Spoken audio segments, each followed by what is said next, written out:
Scout guides हैं उनको ये सिखाया जाता है कि किस तरह प्रकृति के बीच में सीमित साधनों के साथ वो अपनी लाइफ को जी सकते हैं,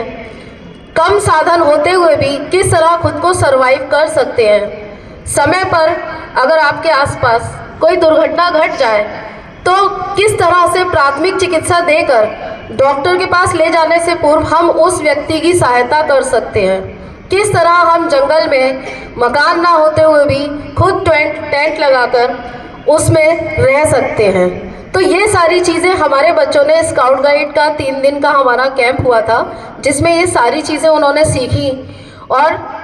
सीखने के साथ बच्चों ने एंजॉय भी बहुत किया। जो हमारा स्काउट गाइड है, वैसे तो नेशनल लेवल पर अगर देखा जाए तो इसकी स्टार्टिंग जो है वो लॉर्ड बेडेन पावेल ने की थी और उन्होंने स्काउट गाइड को इस तरीके से तैयार किया था कि जिस तरह देश पे हमारे अगर कभी हमला हो तो हमारे सिपाही खुद को और हमारे देश को सुरक्षित करते हैं, उसी तरीके से देश के अंदर अगर कभी कोई आपदा आ जाए तो हमारे स्काउट गाइड किस तरीके से उस आपदा का सामना करते हुए खुद की और अपने परिवार की, अपने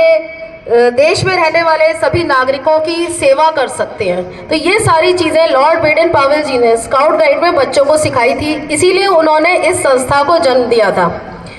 और बहुत गर्व की बात है कि हमारे देश में स्काउट गाइड की जो शुरुआत हुई थी वो हमारे ही उत्तर प्रदेश से हुई थी और उत्तर प्रदेश में भी जिला शाहजहाँपुर है, वहाँ पर पंडित श्री राम वाजपेयी जी ने इस स्काउट गाइड को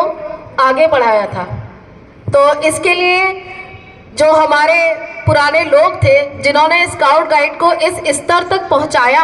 कि आज हम सब उस चीज़ को यहाँ पर समझ रहे हैं और उसको सेलिब्रेट कर रहे हैं, तो उनके लिए एक स्काउट गाइड क्लैप गो।